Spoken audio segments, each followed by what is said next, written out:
Mes chers compatriotes, à l'aube d'une nouvelle année, je vous souhaite à chacun de vous une bonne et heureuse année 2024.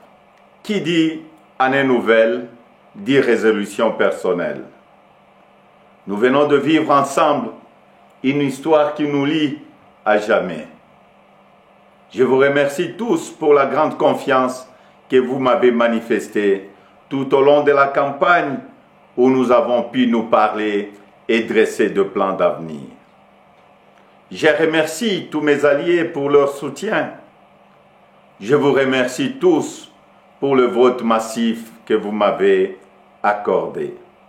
Au cours de nos rencontres, j'ai constaté que nous voulions tous un avenir meilleur pour nos familles, nos enfants. La sécurité pour tous, la santé, les écoles, l'eau, l'électricité, de routes, de ponts, de bacs, de l'emploi, le salaire décent, un logement. Toutes ces choses simples qui devraient faire la dignité de tout Congolais, nous en rêvons. Je n'ai pas oublié les espoirs que vous avez placés en moi. Je n'ai pas oublié non plus vos exigences sur la qualité de celui qui doit gouverner notre pays. Vous me l'avez clairement exprimé. Vous voulez que le pays soit dirigé par des hommes intègres, ayant le sens de la justice et du bien commun. Vous exigez qu'on vous rende compte et qu'on vous associe plus étroitement à la gestion du pays, tant au niveau national, provincial que local. Lors de cette campagne, j'ai pris vis-à-vis de vous un engagement, celui de changer le Congo. Je n'entends pas le trahir. Depuis le braquage électoral du 20 décembre, dont nous sommes tous victimes, nous vivons une énième usurpation de notre souveraineté. De partout, j'entends monter des cris d'indignation, des cris de contestation, des cris de colère, des cris d'exaspération. Au mépris de l'expression populaire, un régime issu de la fraude, de la tricherie et du fait accompli veut s'imposer à nous. Il n'en sera jamais question, absolument jamais.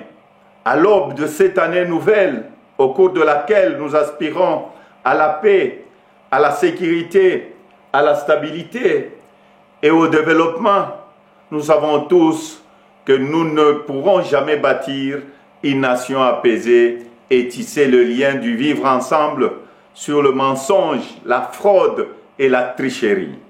Nous ne pourrons jamais bâtir un pays, un État, une nation sans retrouver notre fierté qui appelle à pouvoir choisir librement nos dirigeants. Le serment de liberté que nous ont légué le Père fondateur repose sur le lien sacré qui doit exister entre le peuple congolais et ses représentants. Tromper notre peuple ne fait qu'aggraver la lancinante crise de légitimité qui perdure dans notre pays et nous fait passer à côté de grands espoirs. Mes chers compatriotes, à vous tous qui avez porté vos suffrages sur moi, à vous tous qui savez qu'ensemble, un nouveau Congo est possible, je vous fais le serment de ne jamais vous abandonner. Nous entrons aujourd'hui dans une autre phase de notre quête pour la liberté. Nous devons ensemble soustraire notre pays demain de la prédation, de la corruption, de la gabegie et de toutes les injustices. C'est pourquoi, avec d'autres compatriotes, avec les forces sociales et politiques et prise de liberté, un sursaut citoyen est nécessaire. Sauver notre démocratie est devenu plus qu'une priorité. C'est un devoir et je ne faillirai pas à mon devoir citoyen. Raison pour laquelle je vous demande de ne pas baisser le bras, de ne pas céder au découragement ou au pessimisme, mais bien au contraire, de reprendre la marche que nous avons engagée ensemble. Parce que rien n'est fini, tout est encore possible. Et ce nouveau Congo, nous y avons droit et nous ne laisserons à personne le droit de briser le rêve que nous avons de le bâtir ensemble. Notre Constitution nous invite à nous opposer à tout groupe d'individus qui veut prendre le pouvoir et s'y maintenir en dehors de la volonté du peuple congolais. Pour notre dignité et l'avenir de nos enfants, nous sommes tenus de souscrire à tout le moyen qu'elle met à notre disposition pour refuser la fraude et l'installation de la dictature. Peuple congolais, tenons bon, restons mobilisés. Le temps de l'action est venu. Par des actions pacifiques, démocratiques, nous allons résister et reconquérir notre droit le plus légitime, celui de faire échec à la fraude et de reprendre en main notre destin avec les dirigeants de notre choix. Amis partenaires, frères africains, les Congolais n'ont-ils pas le droit de vraies élections?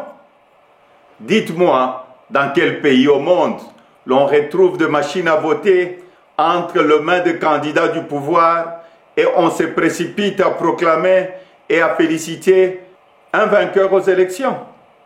Dites-moi le nom de ces pays.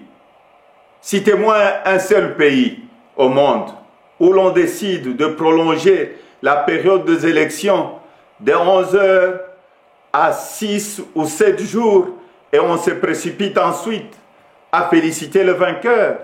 Citez-moi un seul pays dans le monde où on proclame le vainqueur sur la base de bureaux de vote et de machines à voter dont on ne connaît même pas le nombre au jour de l'élection. Personne ne peut s'ériger en complice de cette fraude électorale que nous accepterons jamais. Que vive la République démocratique du Congo, unie, libre et prospère. Merci.